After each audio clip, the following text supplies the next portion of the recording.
Of the directors. I know Jim's not on either. Jim, are you on?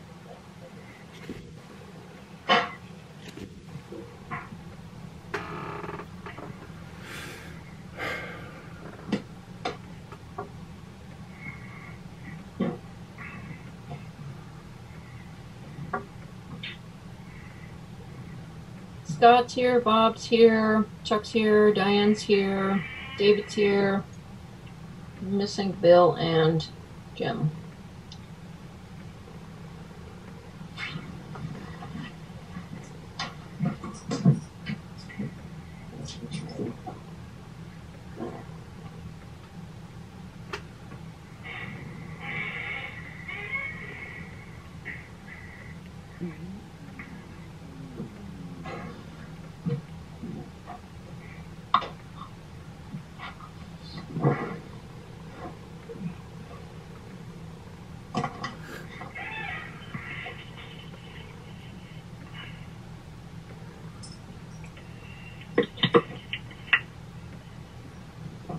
Moving on, Karina.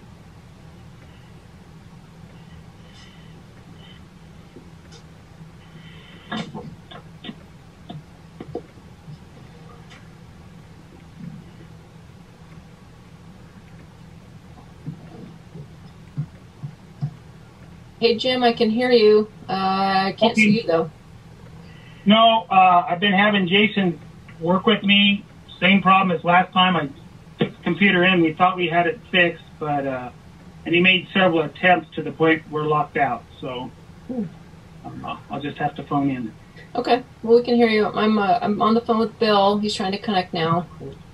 Everyone else is here. Okay.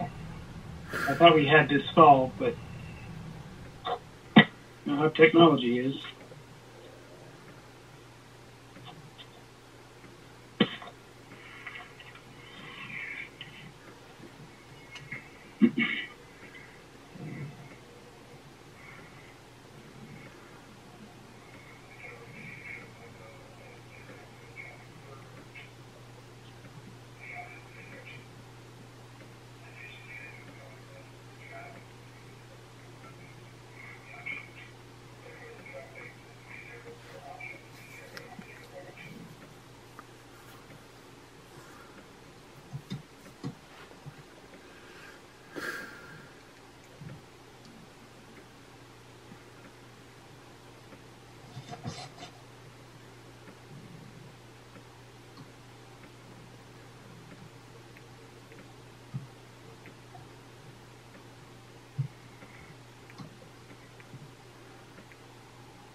Okay, we've got all of the directors present. Scott is present and David is present as well. Bill, so you are welcome to kick it off whenever you're ready. Wait a minute.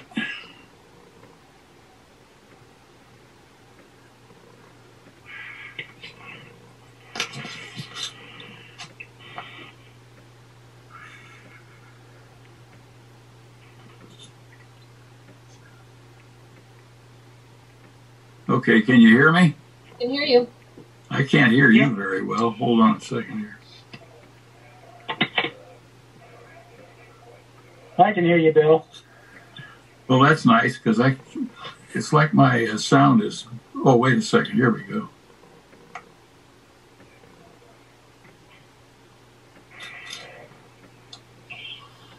Okay, say something. Something. Yeah. Yeah, okay, I can hear you now. Okay, great. Okay, call the January 5th, 2021 meeting of the Mojave Air Space Port to order. A roll call. Director Balentine. Here.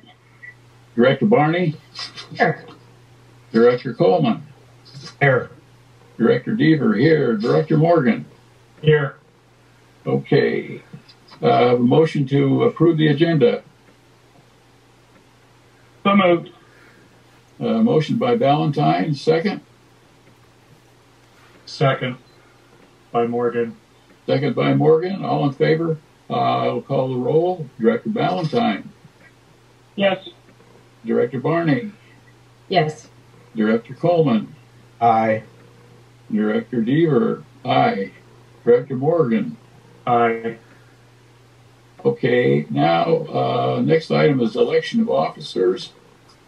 And I'm going to make a motion to elect a slate, and it's up to you guys to do what you want to do with it.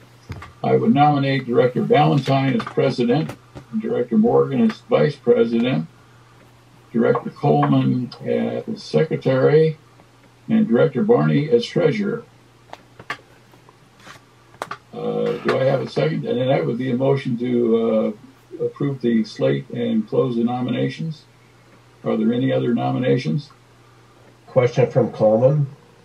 Question. Go ahead, Chuck. Why did you select those positions for those people? Well, I selected Balentine because he's been here for a long time, and the rest of you I selected in the order of the number of votes you got in the election. Very scientific. Was there anyone on that slate who has a preference that's different than what's on that slate? Mr. Coleman does. Secretary, is that note-taking and things like that? No, it's signing papers mostly. Okay. Well, I'm very interested with the budget and money and everything like that, so not to dwell on Diana's position, but treasurer. You want to trade? Diana's okay with you to trade? Well, I'm not being argumentative about it, but I'm more interested in budgets and that. Yeah, actually, Director Coleman, that would be my preference as well. Okay. Okay. All in favor of closing the nominations and cast? Oh, I need a second if you're in favor of this. I'll second the motion. Okay. And I made the motion, so all in favor? Director Balentine? Yes. Director Barney? Sorry, I've lost the thread on the motion that we're supporting right now. Is this? We're voting. Okay, the motion is Director Balentine as president, Director Barney as secretary, Director Coleman as treasurer, Director Morgan as Director Morgan is vice president, and Director Deaver is nothing. Yeah, Director Morgan, what are your thoughts? I'm fine with that. Okay. Okay. Are we ready to vote? Director Barney is ready to vote, yes. Okay. Director Balentine? Yes. Director Barney? Yes. Director Coleman? Aye. Director Deaver? Aye. Director Morgan? Aye. I'll turn the meeting over to the new president, Director Balentine. Thank you, everyone, for your support as the chair. I'll try to do a good job. Next up is item 3, community announcements. Does anyone from the community have any announcements to make? Are they unmuted, Karina? Yes, sir. Everyone is, well, it's their choice if they're unmuted, I suppose. I have no one muted. Okay. All right. Well, then there being no community comments, next item is the approval of the consent agenda, and that will be item A, minutes of the regular board meeting of December 15th, 2020. I'm looking for a motion. Motion? And who's that? Deaver. Deaver. All right. I have a motion by Director Deaver. Have a second? Director Barney seconds. Okay. Barney's second. Roll call. Director Barney? Here.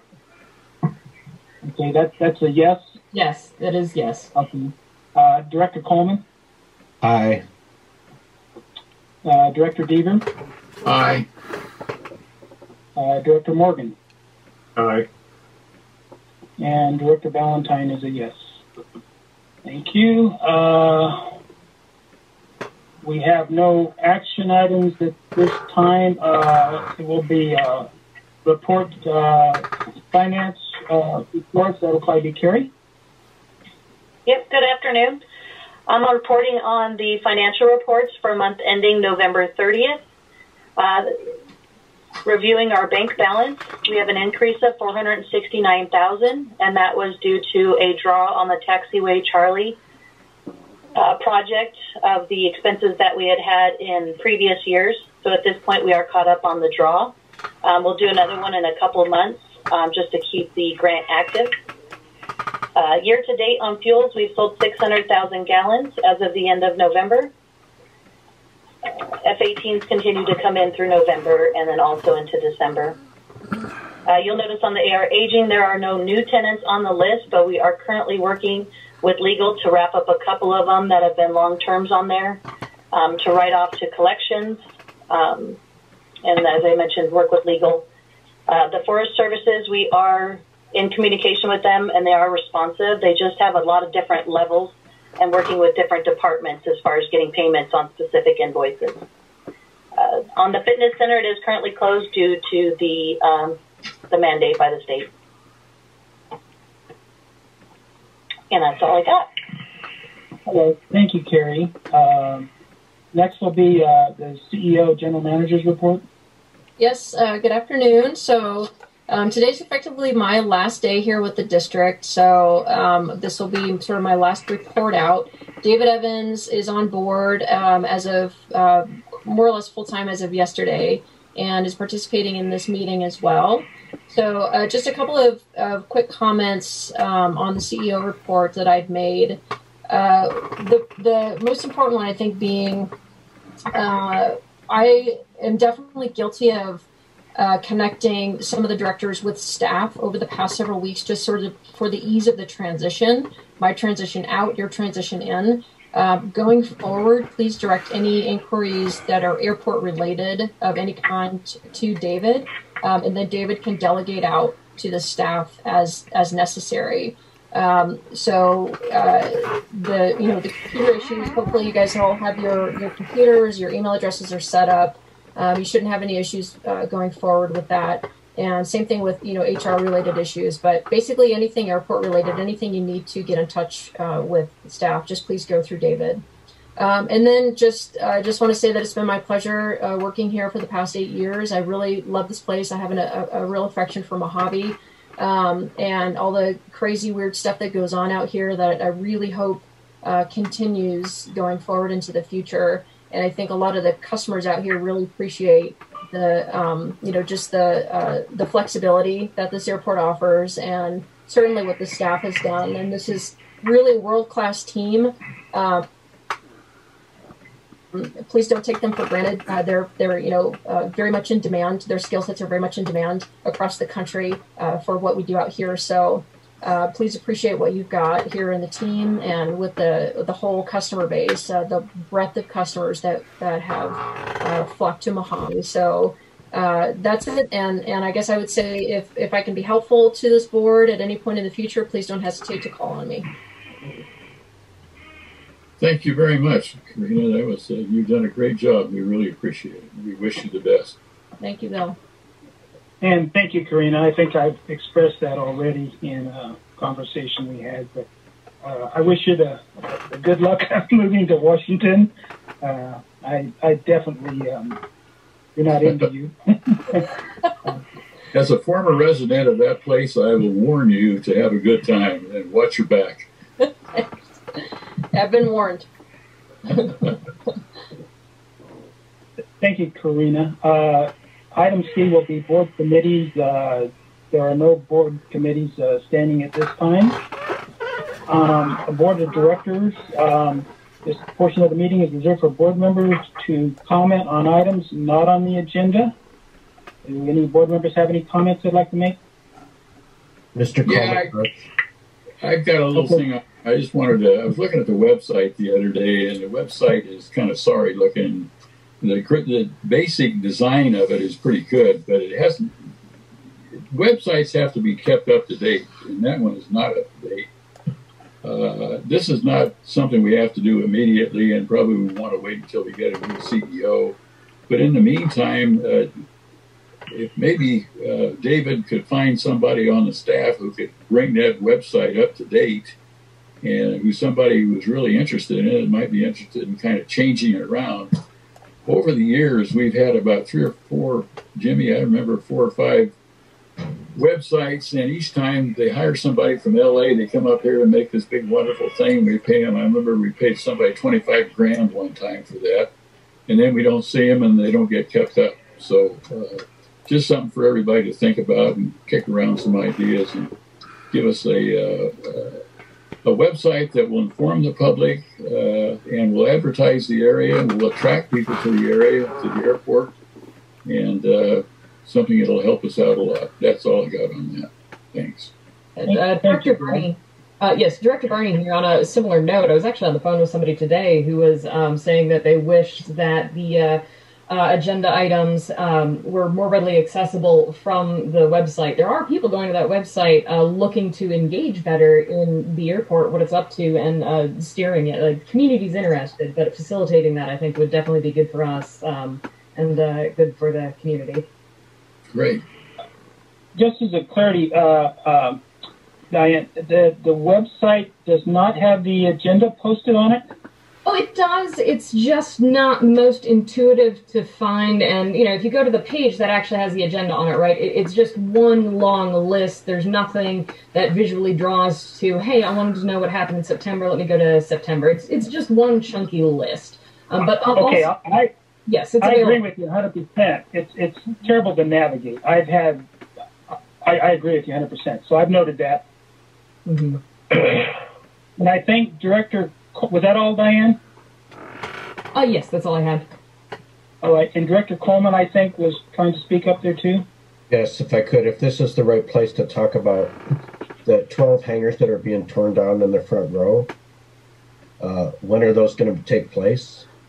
Because they used to be October on a previous document, but they're still up. So curious at that. Yes, I'll give a quick update on that. So I think in the December meeting, I provided the update, or maybe it was November, that we had a kickoff meeting with the construction company, and they had a lot of concerns about paving during winter months, and so we requested to the FAA that we delay to the spring. So the project is going to kick off essentially in March due to the construction process itself. When the hangars are going to get torn down is kind of unknown at this point. We're assuming that we can delay that and start everything mid-March, but it is possible that between now and March, the FAA will put a little pressure on us to get moving on the project. So there is a possibility that the hangars will get torn down before then.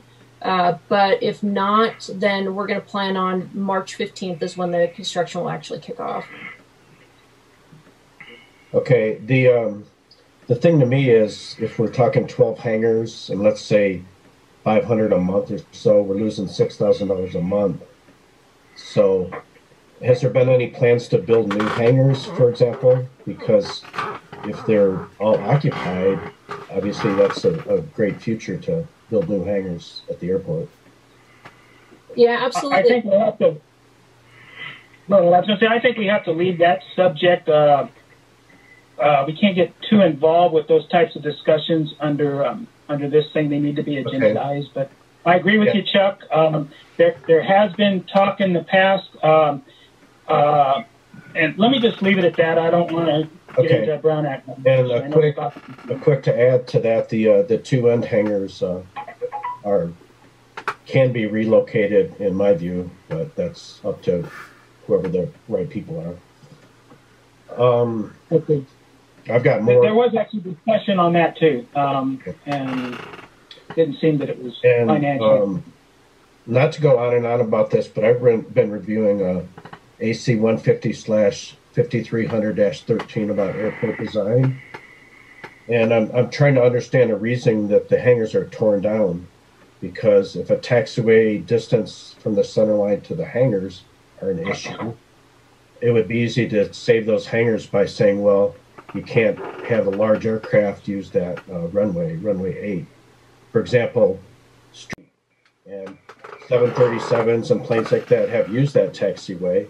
So I'm trying to understand why they're being torn down in the first place. I don't know, Karina, you want to comment on that? I have a comment, and it doesn't have anything to do with what's going down it, but I'll let you comment if you'd like, Karina. Yeah. So I guess I'll let Floyd or John elaborate on this, but basically the bottom line is the taxiway needs to be completely redesigned. It's essentially out of date. So it's been operating this way for the past several decades, but it needs to be updated to the current FAA standards, which means it puts those hangars within the object-free area, where you can't build in that area because it extends beyond, where a potential, wingtip could run into those hangars. So it limits not only the type of aircraft that could use the taxiway, but it really limits the use of the taxiway altogether. So I don't know if Floyd or John, I think they're both on the call, have specifics, like in terms of distance, that would be helpful if you know that off the top of your head anyway. Floyd or John? Okay, go ahead. Floyd or John, did you want to comment? This is John Himes. Good afternoon. Okay. So the taxiway safety area and the taxiway object-free area are based on the design category of the aircraft, the predominant aircraft that will utilize that particular taxiway. As Karina had stated, the FAA grant was based on rehabilitating that taxiway to current standards. So I can get you the object-free area and the taxiway safety area requirements, but the FAA would not have approved the grant if we were not going to be able to meet those requirements. So that was a condition, was the removal of those hangars. Coleman, to add a point, I know that there's been exemptions at other airports that have things. For example, the runway at Burbank Airport, if you looked at the terminals compared to the runway, and those are definitely not within the specs for current runways, but they've repaved that constantly, and they may have got the exemptions for that type of operation because it would close the airport down forever if that was the thing. So I don't know if any drive to have those exemptions from that airport, because a Stratolauncher or 747s isn't going to use runway 8. They use 3012, and that's the right runways for those planes to use. But I know there's different categories of airplanes in that spec that I mentioned also. So it could be as simple as, well, if you're 747, you got to watch the wingtips or have some sort of marshaling for that runway, but that's unlikely that they're going to use that runway for that purpose. Yeah. Director Coleman, I'm sorry, I didn't mean to interrupt. Go ahead, John, and I have a comment to make. Specifically to Director Coleman's question, so the possibility of an exemption was brought up, and the exemption authority lies with the FAA. So ultimately, if the FAA does not want to grant the exception or the exemption, they don't have to, and that's where we ended up in the conversation of Taxiway Charlie. We had actually also entertained the idea of moving Taxiway Charlie slightly to the, and correct me if I'm wrong, Floyd, slightly to the north, and specifically because of the hangar issue, and the FAA would not entertain that issue at all. Correct. Well, somehow airports like Burbank can have that waiver take place. Right. So, sorry, this is Floyd. I'm trying to get in here. It's a non-standard condition. The FAA would not approve the waiver to a non-standard condition. Part of the grant assurance for rebuilding Taxiway Charlie was under the condition that we brought the taxiway to a standard condition, and in order to do so, remove the hangars that are in the TOFA. So the TOFA of the new taxiway alignment runs underneath those 12 hangars. It's also within the building restriction line. So it was a grant assurance, or a condition of the grant assurance, is that we remove the hangars in order for them to approve the grant. Despite that, I think they'll find exemptions from other airports that do that similar. were possibly these exemptions a long time ago and are kind of grandfathered in and wouldn't be approved today. This is but it would be an exemption to a non-standard condition. So that okay, you know what? the taxiway doesn't currently meet. We're getting into too much of a detailed discussion on an item that isn't on the agenda. Chuck, I think your idea of building new hangars is more interesting personally to me. The history on those hangars, excluding the scaled one and the one at the east end, is, if I remember right, those hangars came from Inyokern Airport. They were torn down, hauled to Mojave, slapped right up on the ramp. I at one time when I had my plane was in 911. It was the one next to where the scaled hangar is. I didn't have enough power at that end to run an air compressor. And I think all of you know Dan Craig. He was a tenant in one of them.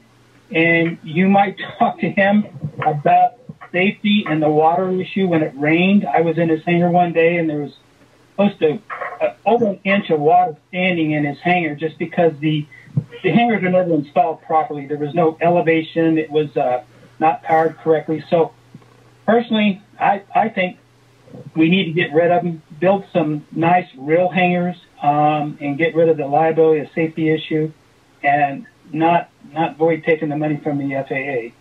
But that's my opinion. I'm not saying I'd like to end discussion on this. We can put it on the agenda for next meeting if you feel that we need to and have more discussion, but we're getting a little too detailed, and I've been around long enough to know that can get us into trouble. So is there any other director? I'm sorry, Jim, this is David. May I make just a quick comment in general here? Sure. This is a perfect example of a situation that should be addressed during the budgetary process. So, the board will do some legwork on the budget, come the latter half of April and May, or May and June. And it's a perfect time for the board to have this discussion in detail and decide what direction it wants to go. I think that's probably the best venue to do it, but that's my comment.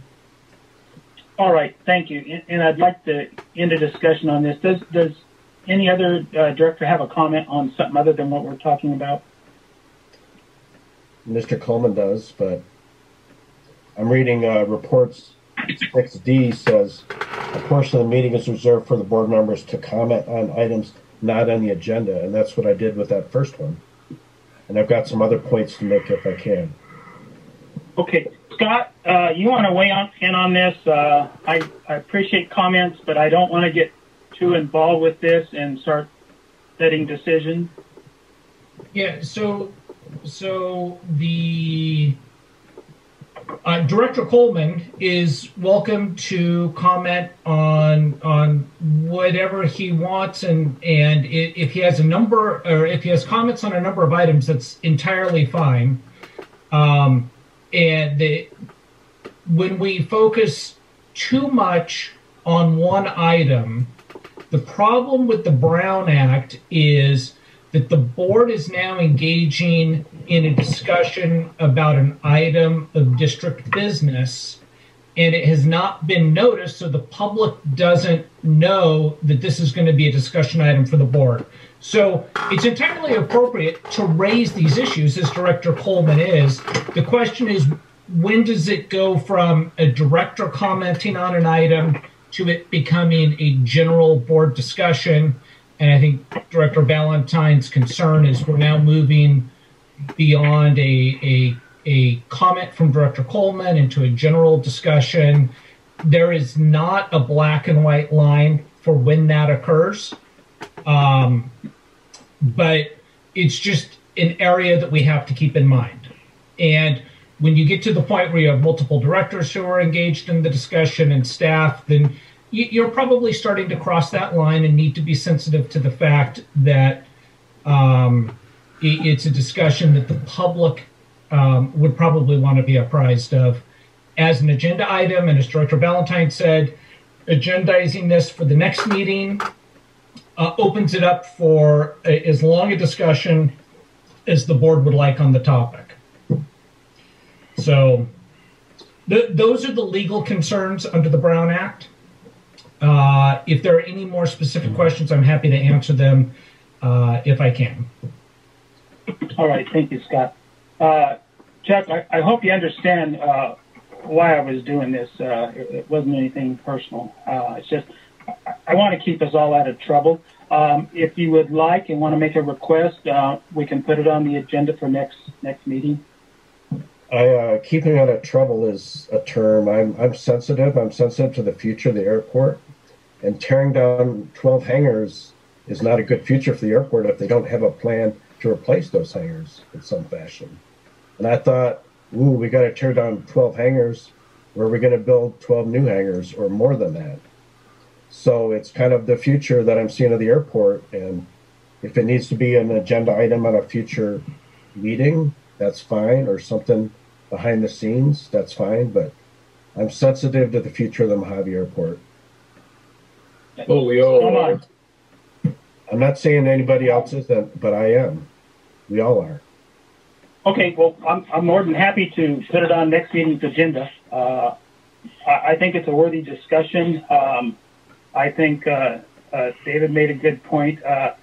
All this stuff costs money, and you're going to find out how much it costs for the airport to build something versus a private party. But I've been requesting it for years.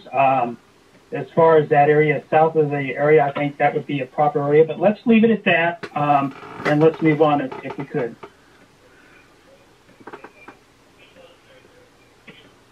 Director Balentine, let me just say that if Director Coleman had other items that he wanted to discuss, that there isn't a time limit on director's comments. So if there were some other issues for other topics he wanted to raise, this discussion about the taxiway C project and hangars doesn't prohibit him from talking about those items. Absolutely, and that goes for all directors. Chuck, did you have something to add? A couple others, but a couple days ago I saw a Draken jet being dragged out of the area next to Building 63. And I want to know if they're paying for that or they're authorized to do that, but it's just a giant jet that's sitting in that area. And we don't want to have the airport look like a junkyard, and that's what it looks like with planes like that happening. Yeah, I'll just make a quick comment on that. So it's temporary, and the reason is Beth and Doug Triplett sold all of their hangars to the airport, and 964 was the last one on the list that was sold December 31st, more or less. I basically had to tell them that we wouldn't transfer the funds until the hangar was empty. And so their motivation, at least as of last week, was just to get the hangar empty. And so that was the reason to relocate that aircraft, because I had another tenant that had a need for that hangar, which I told them would be available January 1st. So in the very short term, that was kind of the plan, was just to move it out of the hangar. But you're absolutely right, and we recognize that the number of derelict aircraft that have piled up over the years, which we've kind of slowly gotten rid of some. Quite frankly, if any of you know the owners of some of the other ones, we have a lot of challenges with tracking people down. But also we have a lot of challenges as a government entity and just getting rid of things. There's a whole process we need to follow. So if you do know some of the owners of some of those other derelict aircraft, please let the staff know. Is Dragon Holdings that owns the Draken, are they paying rent for tie down or storage on the airport? No, they do have two hangars, so they're paying in the neighborhood of $1,500 a month for the two hangars, but no tie-down space as of yet. Okay. I would think that should be a charge if they decide to park it outside on the ramp. Right, absolutely. So that's something we'll track, is if they keep it there, we'll need to see if we need to do a with them. And then kind of related is Virgin Orbit paying for that place to have a 747, and they've got a massive amount of vehicles nearby it. Are they leasing that area out? Yes. Okay. My question then. Okay. Yeah, so just very briefly, so they rent an acre of land next to the run-up pad, and then what we do with the run-up pad is we essentially charge them a daily fee to park there, and essentially the longer they're there, the higher the fee. So it's kind of their incentive to do their operation and move out of that general use infrastructure. But at the same time, like, we want to be accommodating, understanding that this is only their second launch. So yes, there's a fee for parking, essentially. Okay. Where would I find that if I don't bring it up in this meeting then? You can always come in and ask David. That would be my recommendation. Is I would provide that information to directors if they had questions about that. So David would be your main point of contact for those questions. Okay. So now that David is running the management position, how long is that going to last? Is my other question. How long is David going to be in the position? Yes. I mean, that's kind of up to the board. It's really up to 3 months is sort of what we agreed to with David. But it's really up to the board in terms of how quickly you want to try to fill the position permanently and when that person can start.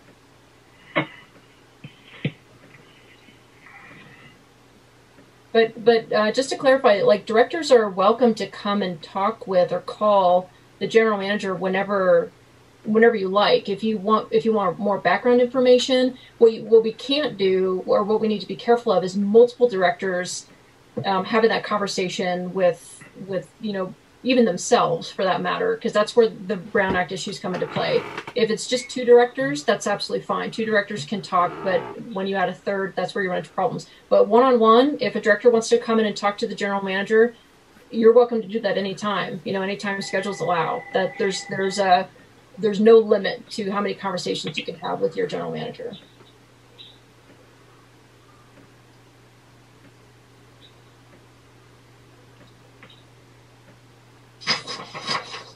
Is that it, Chuck? Well, I have some more, but I'll reserve those for the future.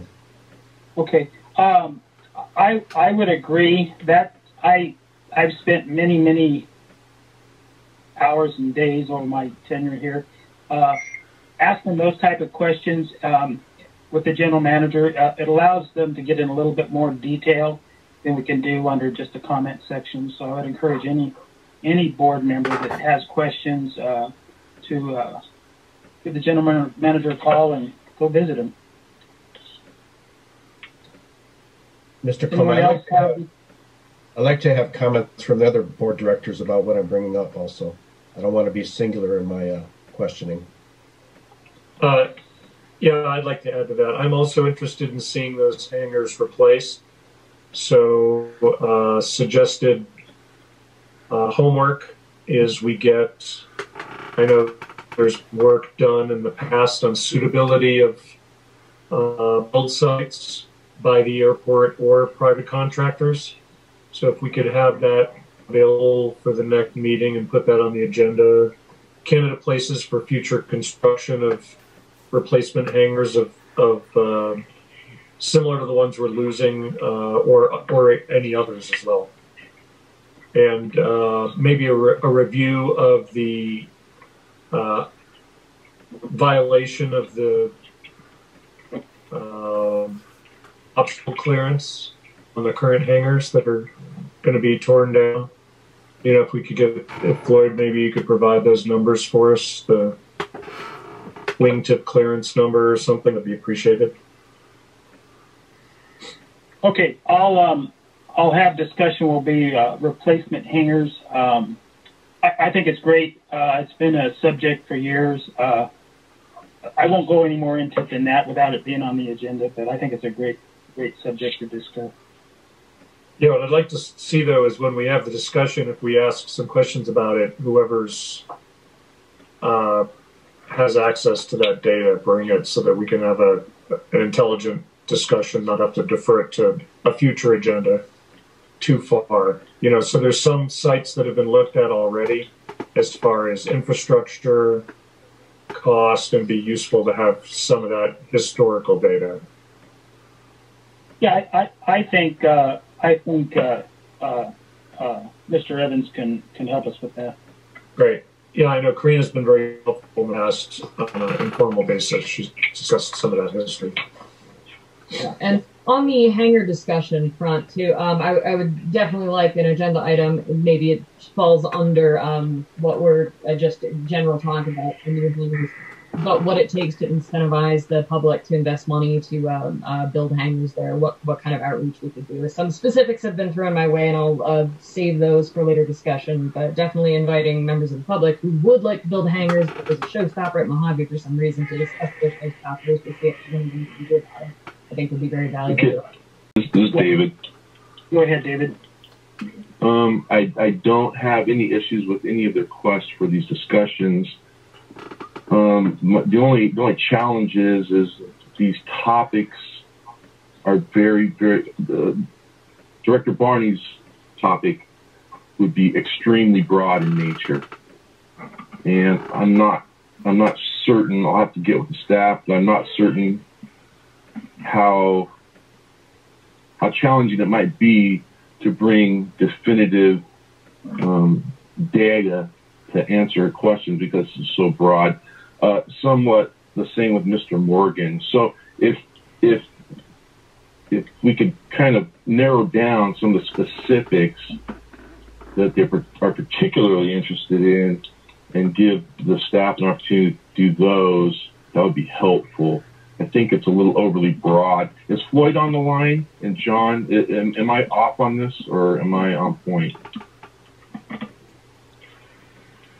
This is Floyd. Yeah, it's a lot of answers to bring forth in one meeting. I if I address those one at a time, definitely we can talk about the 745-foot setback to the building restriction line off of runway 08. Those kinds of answers are really easy to bring. As far as, answering why or what incentives are turning people away from building on Mojave, I don't know that information is as readily available. Yeah, let me clarify on that. I don't think the airport staff. Okay, hang on. Everybody stop. We're talking over one another. I'll give the floor to Diane. Yeah, go ahead, Diane. Yes, thank you. I'm not asking the staff to come forward to tell me what's in disincentivizing the public from investing money and building hangars. I want the public to show up and tell me what's in disincentivizing them. I've had people approach me directly, and it's nice that I get to hear it, but I'm going to encourage those folks who have approached me in the past, hey, we're going to put this agenda item on the agenda next month. Here's how you call in. Please speak in truth so they hear it straight from you and not filtered through me. That's not something I'm expecting the airport to show up with information to. It's what I'm going to request members of the public show up with because, yes, it's very expensive for the airport to build hangars. Well, if somebody else thinks they can make money off it or thinks it's worth it to them, and I want them to talk about it. Okay, we'll put this on the agenda regarding developing new hangars.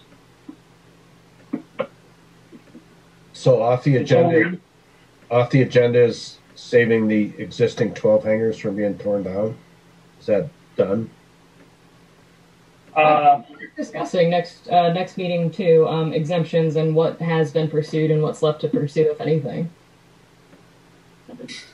So, I can chime in just briefly on that point. The grant has been awarded and accepted. The scope of work has been drafted. The bid has been awarded to Granite. If we were to make any changes to that scope at this point, we would be in breach of contract.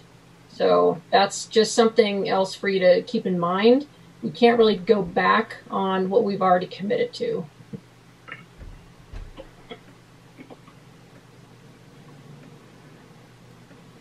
Does anyone else have a comment?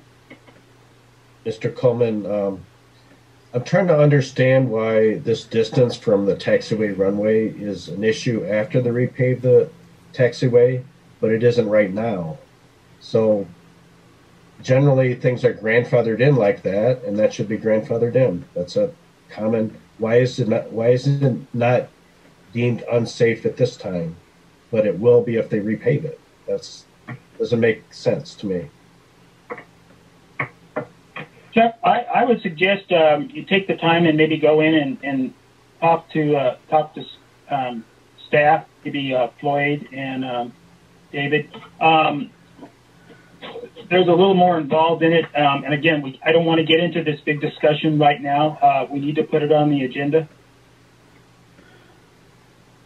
Okay.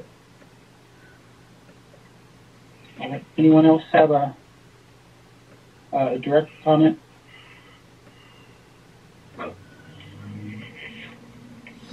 Okay. Next item will be closed session. So if the general public would please hang up and Jimmy, it's public comment on items not on the agenda. Public comment. Hang on. Oh, okay. Can somebody turn their phone off? Okay, I'm sorry there. My print is quite small. Do we have any public comments? Items Yes. on the agenda? Yes, sir. This is John Himes. Go ahead, John. And I have a statement to make on behalf of the employees of Mojave Air Space Port to Karina Drees. Thank you for your leadership and your vision. You will be missed. And so you won't miss us. We have a little gift for you to remember us by. And if you give me one moment while I start my video.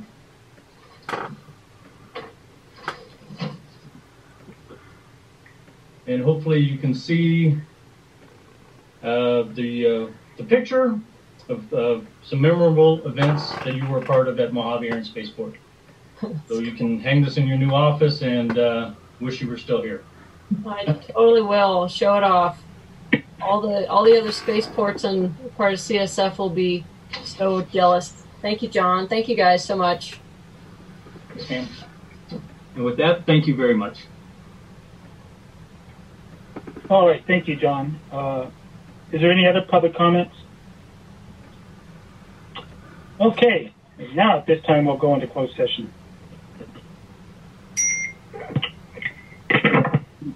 Karina, if you can.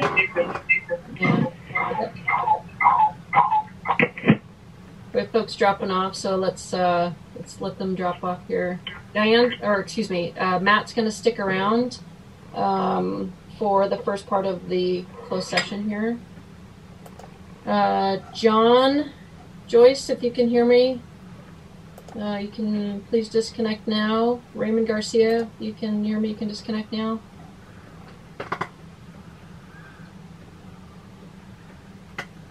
Let me just go ahead and